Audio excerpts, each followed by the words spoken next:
Hello guys, what's up? So this is Robbie signing on. So welcome back to my vlog है. So आजको ब्लगमा त्यस्तो खास त केही छैन. So आजको छुट्टीको दिनमा आज आइतबार. So काम छैन, छुट्टी छ हैन. छुट्टीको दिनमा अब हाम्रो यही खाना पकाउनु पर्ने हुन्छ, आफैले खाना पकाएर खानु पर्ने हुन्छ हैन. So आज बिहान चाहिँ मेरो पालो छ. So अब के बनाउने भन्ने कुरा हो हैन. अब लेट्स सी के छ भित्र है. हाम्रो चाहिँ किचन यो कन्टेनर भित्र हाम्रो किचन छ. यसको चाहिँ कन्टेनरमा हैन. सो लेट्स सी अब भित्र के छ फ्रिजमा. अस्ति भर्खर अब सामान किनेर त ल्याइसक्यो हामीले हैन. अब भित्र के छ हेर्न जाउँ है. So let's go. अब तपाईहरु भिडियो हेरेर इन्जोय गर्नु होला. अब आज म कसरी बनाउँछु हैन. नेपाली स्टाइलमा चिकन करी बनाउँदैछु म हैन. दाल भात चिकन करी बनाउँछु. सो हेर्नु होला है त. के छ भित्र गएर हेरौँ. यहाँ के छ सबै साउले राख्यो. साउले राखिदिएको राख्छ. साउले आफै किन्यो अस्ति भर्खर. साउले राख्यो. हाम्रो साउ त्यस्तो खतरा हो. तिम्रो साउ कस्तो खतरा हो र? त्यस्तो खतरा. नाइस. यो मान्छे चाहिँ एकदम झुट बोल्ने खालको मान्छे हो हैन. यो यतिखेर बोल्ने बेलामा कुन बेला साँचो कुराको त एक चोपा गर्ने हैन. यो आफै किनेको हो ल. अस्ति भर्खर किनेको हो. सो तरकारीहरू खास केही छैन. तरकारी भन्दा नि हामी मासु नै प्रिफर गर्ने हो. चिकन चाहिँ यसरी राखेको छौँ हैन. उहाँ हाम्रो सर चाहिँ अहिले शाकाहारी पर्नु भएको छ हैन. धेरै नदेख्यो तिम्रो भाइरल होला रे. के रे हामी 4 जना छौँ यहाँ कम्पनीमा. 4 जनामा अब उहाँ एकजना सर चाहिँ अनि एकजना सर चाहिँ हाम्रो शाकाहारी हुनुहुन्छ. उहाँको छुट्टै पाक्दै छ. हाम्रो चाहिँ यस्तो छ है.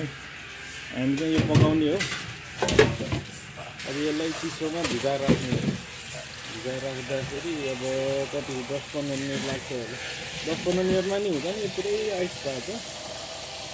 भिजाएर राख्नु यसलाई हैन. यसलाई ब्लास्टमा भएन भने चाहिँ डिफ्रोस्ट गर्नुपर्छ. यो ओभनमा डिफ्रोस्ट गरेर ओभनमा डिफ्रोस्ट गरेर पकाउने. अब यहाँ मेरो पालो चाहिँ कतिखेर आउने हो. 2 जनाको पाक्दैछ. उहाँ सरको चाहिँ हाम्रो काम्बोडिया सरको हो हैन. काम्बोडिया सरको हो उहाँ. तर उहाँ अलि ड्रेस नलाइकन अनड्रेसमा पुरा नाङ्गे बस्नु भएको छ. के देखाउनु भनेर अलिकति नआउने भएर म देखाउँदिनँ हैन. सो उहाँको चाहिँ यो पाक्दैछ. यता किचनमा हाम्रो भाँडो चाहिँ यो अलिक ठुलै छ नि हैन. किन फोहोर छ भनेर.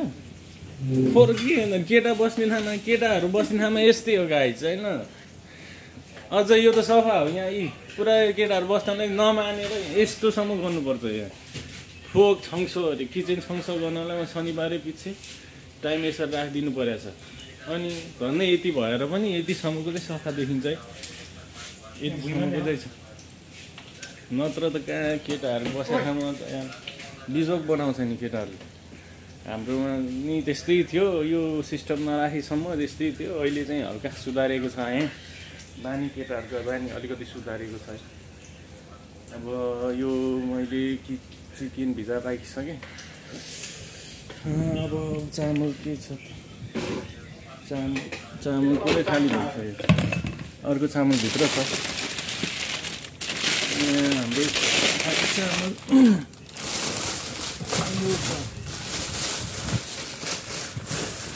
किनेर ल्याउने बजारबाट ल्याउने भन्दा यो सबै हामी कुपनबाटै मगाउने हो कि सबै.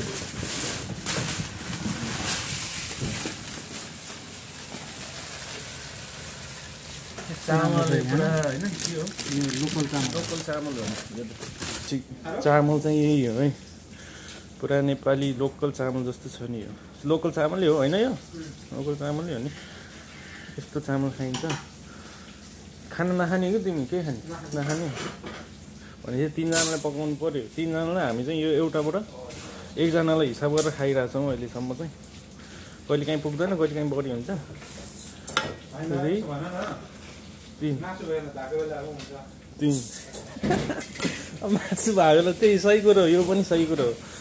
मासु भयो बेला आज मासु छ अलिकति बढाएको छु है, ल 3 थर आधी बनाएको छु। मासु भयो बेला अलिक धेरै खाइन्छ कि त्यो पनि हो। फेरि अब फुर्सद भएको बेलामा धेरै खाइन्छ, अलिकति काम नभएको बेलामा खानु बाहेक केही काम हुँदैन, अनि त्यसपछि खाएरै सताउने हो भनेर खाइन्छ। त्यो बेला पनि अलिकति धेरै खाइन्छ। अब दालहरू चाहिँ यस्तो छ साथी, हाम्रो दालहरू यस्तो राखेको छ यहाँ, बिजोक पारामा छ यहाँ। पुरै चना छ, मिक्स दाल, यो के कालो दाल त फुटेको हो कि के भयो छ। दाल चाहिँ यसमा पकाउँछु, यसमा पकाउँदैछु म दाल। मैले पानी हाल्दा यति जति पकाउँ। मुसुरको दाल यहाँ, ल यहाँ कालो दाल पनि रहेछ, अलिकति थोरै मिसाएर मिठो हुन्छ कि कालो दाल। अब चाहिँ ल प्याज स्याज काट्नु पर्यो। यहाँ छ प्याज अनि लसुनहरू, लसुन छ यता।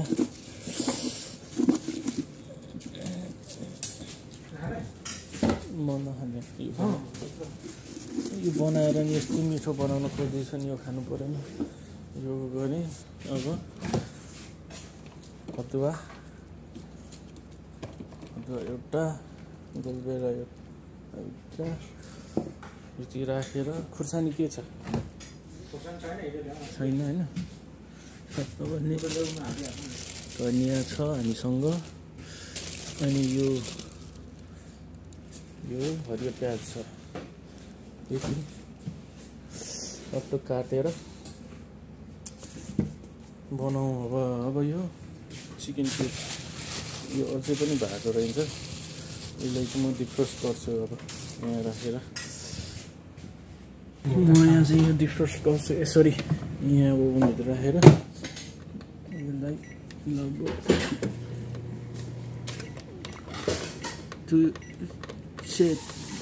3 मिनटको सम्म राखेपछि यो पग्लिन्छ आइस।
रेडी भयो है, काटेर यसलाई पकाउने हो। हाम्रो सरको चाहिँ ल यहाँ डिस रेडी भयो। यहाँ के हो यो? थुक्पा अरे, हिमाली थुक्पा। हिमाली थुक्पा। वा, हिमाली मतलब हिमालको होइन, मेरो मेरो भने क्या। उहाँ सरको थुक्पा बन्दैछ, बनिसकेको छ, रेडी भइसकेको छ। अचार है यस्तो बनाउँछ, केटोले खाँदैन। हामी त अब मांसाहारी पऱ्यो, उहाँ शाकाहारी सर। अनि यस्तै हो उहाँको सागपात, हरियो खुर्सानी होइन। हाम्रो त शाकाहारी पनि हो मांसाहारी पनि, दुइटै। जे भेट्यो त्यही सर्वहारी। हामी 3 जना हामी सर्वहारी पऱ्यो, जे भेट्यो त्यही खाने हामी त। अब यो मलाई राखिदिएको छ, खाना खाऊँ भनेको। ल यो पहिला खानेर गर्नु पऱ्यो। त्यो अब भने दाल पाकेपछि यसो तड्का लगाउँदैछु म है। तड्का लगाएर खानुपर्छ, तड्का लगाएर खानुपर्छ अरे दाल। त ग्यास्ट्रिक हुन्छ अरे, त्यही भएर तड्का लगाउँछु म कहिले। जिरा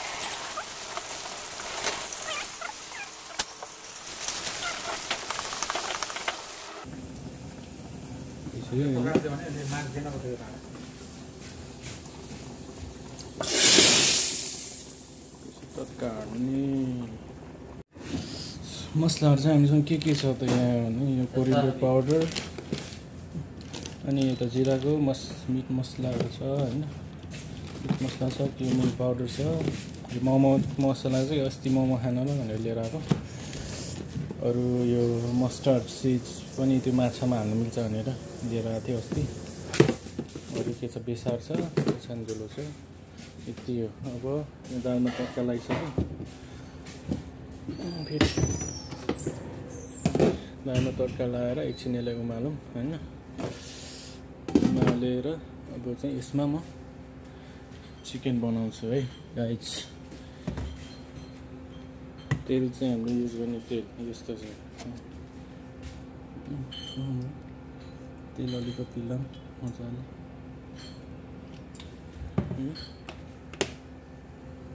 अब तेल तातेपछि म यसमा पनि तड्का लाउँछु अलिकति जिराको तड्का लाउँ हैन अब यो अदुवा लसुन हाल्ने हो यसमै खासमा यो पिसेर हाल्नुपर्ने हो पिस्नलाई अल्छी लाग्छ यस्तै काटेर राखिदिन्छु म चाहिँ जहिले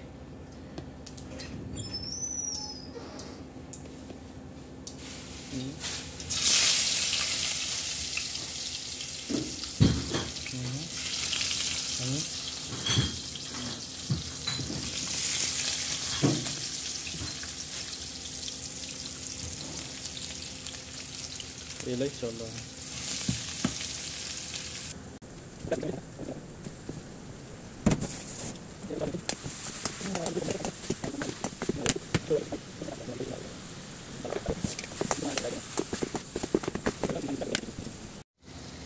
ल लगभग अब यसमा पानी सुकिसक्यो अब भने म मसला हाल्छु है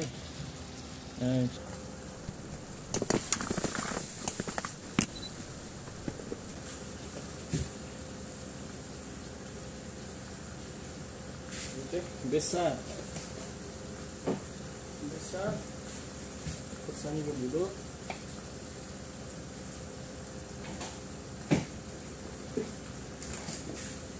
जिराको धुलो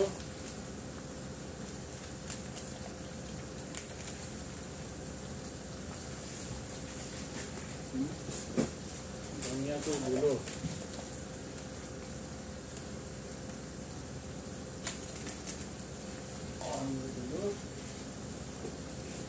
एकदम यो मिट मसला यो मसला चाहिँ धेरै यो सेन्ट आउँछ क्या हामी नेपालीहरूको खानामा चाहिँ अरूभन्दा नि मिट मसला राखेपछि पुरै जिउभरि मिट मसला सेन्ट आउँछ भने खै हामी नेपालमा हुँदा त्यस्तो केयर गरिएन यहाँ हुँदाखेरि चाहिँ अब खाना उनीहरूकै खाइरहेको हुन्छ प्रायः कोरियन खाना पनि धेरै खाइरहेको हुन्छ अनि आफ्नो यो पकाउने बेलामा मसलाहरू युज गरिन्छ नि त युज गर्ने बेलामा पुरै सेन्ट हुन्छ क्या जिउभरि यो सेन्ट टासेको हुन्छ यो चाहिँ अब हामी नखाने भयो यहाँ अब रेगुलर नबनाएको भएर त्यस्तो फिल भयो कि नेपालमा हुँदाखेरि त्यस्तो फिल हुँदैन थियो यहाँ चाहिँ एक दिन यसरी पकाउने बेलामा पुरै जिउभरि यो सेन्ट आइरहेको छ ननुहाएसम्म त्यो सेन्ट नजाने त्यस्तो छ अब मसला हाल्यो यो हालिहाल्यो यो हालेपछि एकछिन यसलाई फुटेर 5 मिनट जति वेट गरौँ अनि त्यसपछि हाम्रो खाना रेडी हुन्छ है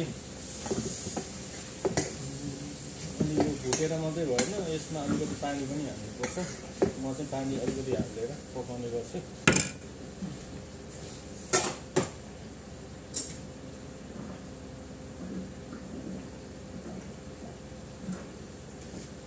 पानी हालेपछि चाहिँ पुरै मसलाहरू पुरै भित्रसम्म छिर्छ क्या मजासँग भित्र मजासँग पाक्छ पनि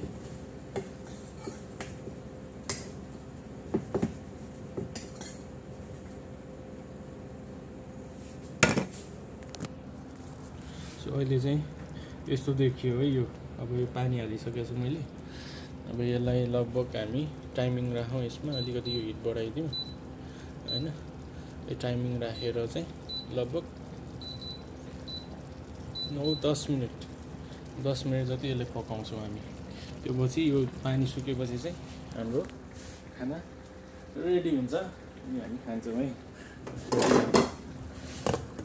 छोपेर राख्ने यसलाई ल गाइस अहिले हाम्रो चिकन पनि रेडी भइसक्यो हैन अब यहाँ दाल पनि रेडी भइसकेको छ अनि हाम्रो खाना पनि रेडी छ।